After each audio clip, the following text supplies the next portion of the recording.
Alors, bonjour toute l'équipe qui m'ont demandé de chanter, de faire des exercices de langue pour muscler la langue, parce que la langue est un muscle.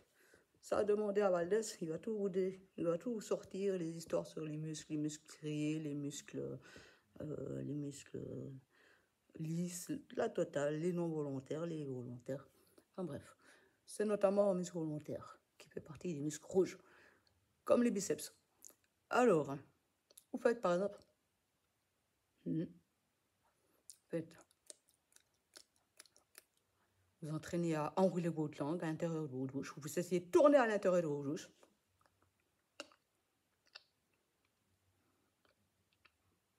Côté rond.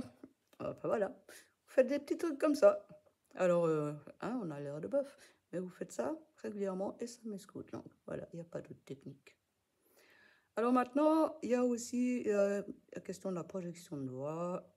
J'ai vu une histoire que Valdez vous explique, justement l'idée d'avoir un petit soufflet d'air qui fait que ce petit soufflet d'air va jusqu'au fond de la salle. Alors moi, je l'explique comme ça. Vous imaginez que vous êtes comme dans un laboratoire de chimie, et puis vous avez une espèce de paille en verre, là, chimiste. Puis au bout de cette paille en verre, il y a une grosse bulle de chimiste. Ou alors vous allez chez un verrier, vous savez, qui fait son propre verre, qui souffle le verre, un souffleur de verre. C'est la même chose, la même forme. Vous prenez cette image, soit souffleur de verre, soit version chimie, peu importe. Et puis vous imaginez que votre air passe dans ce petit tuyau, mais que le chant doit résonner dans le petit globe qui est tout au fond de la pièce, de l'autre côté. Voilà.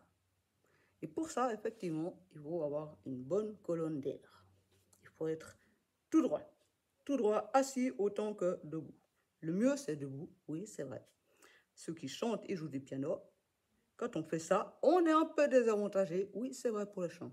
Mais par contre, en tant que pianiste, on est censé habitué à être quand même droit.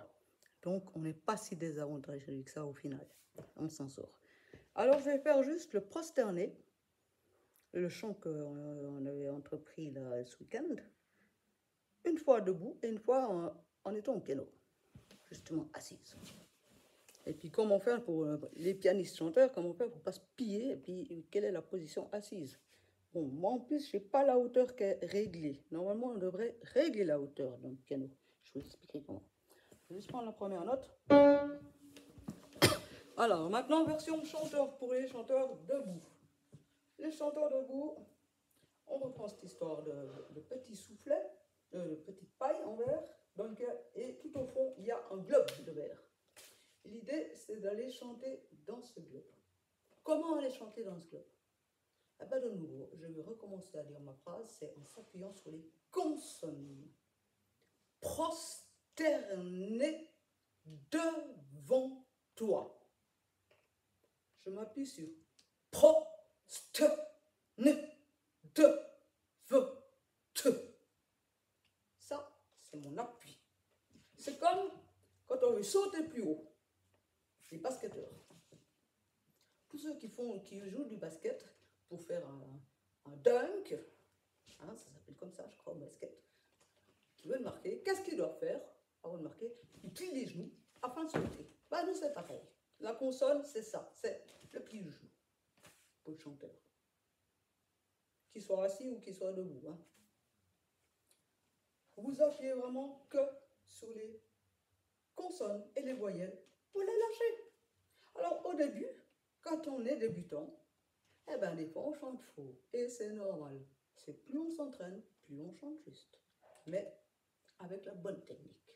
Voilà. On s'appuie sur les consonnes si on veut projeter la voix. Il n'y a pas de miracle. Et au début, eh ben, forcément, nos voyelles, des fois, elles sonnent un peu à côté. Pourquoi? Parce qu'on est au début. Et ceux qui sont plus avancés, eh ben, ils vont découvrir que, miracle, d'un coup, ma voix, elle projette et tout. J'avais pas compris ça avant. Chacun en est là où il en est. Hein? Mais c'est la bonne technique. 3, 4. Prosterné devant toi, tu es Dieu en seul.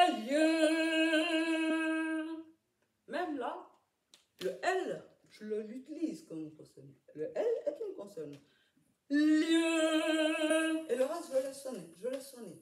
Prosterné. Prosterné. Prosterné.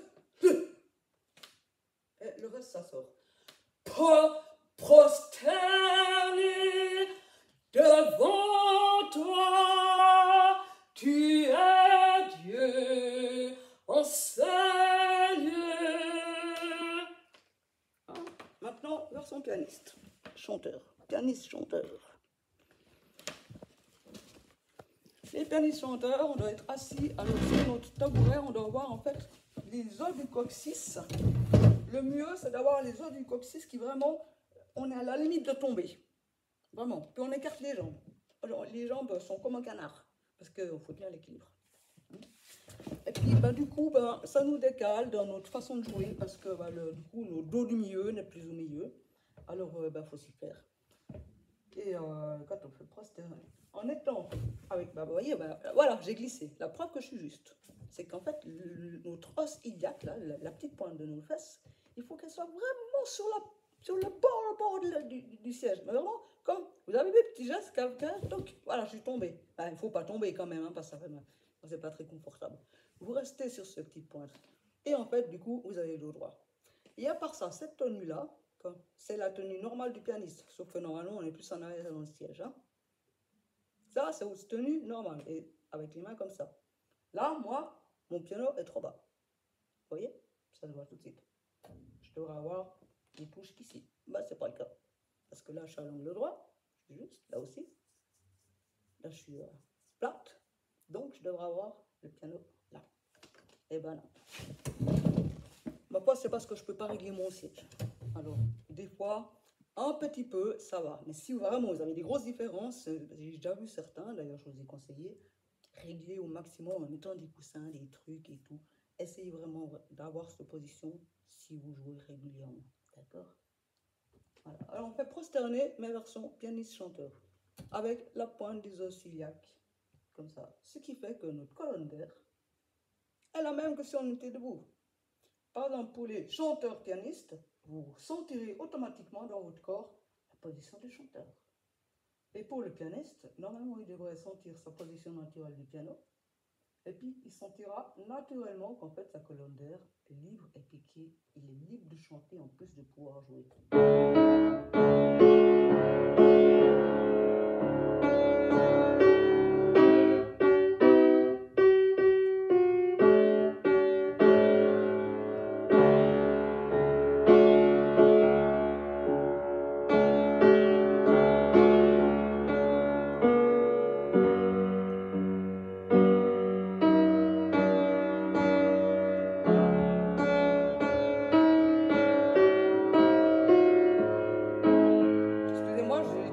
Par cœur dans ma tête de hier parce que j'ai pas la partition souvenir. Je vais retrouver. Prosterné devant toi,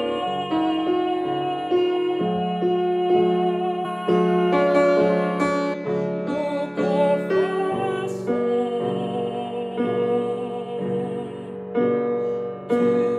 tu es Dieu.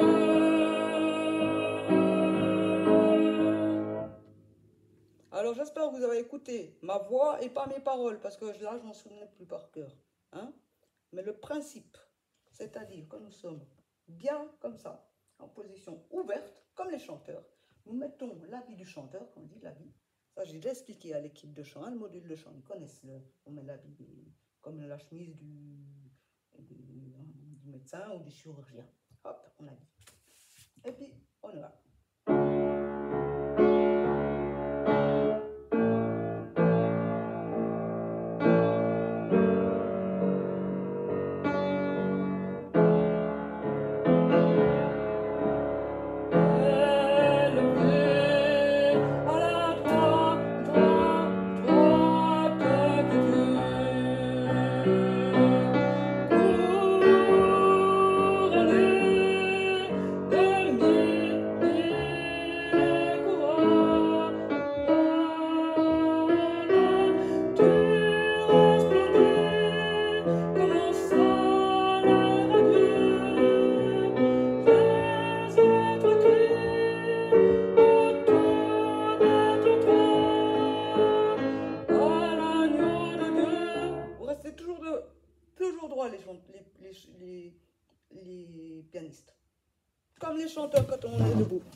Les chanteurs, quand vous êtes debout, aussi. C'est pas pour rien qu'à l'opéra, elles se mettent comme ça. Les divas d'opéra, hein, elles se mettent comme ça. C'est parce que c'est la position du diaphragme ouvert. Élevé à la droite de Dieu, couronné de 1000 couronnes, tu resplendis comme un soleil radieux. Les êtres cuits autour de ton trône.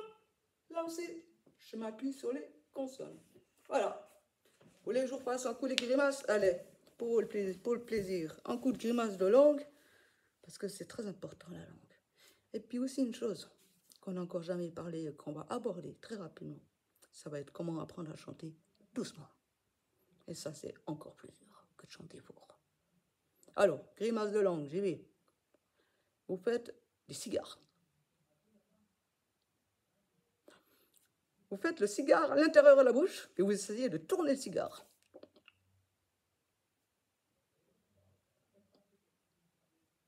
Une fois dans un sens, une fois dans l'autre.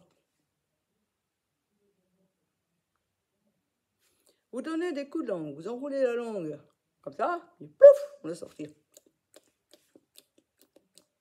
Genre le caméléon qui s'ennuie.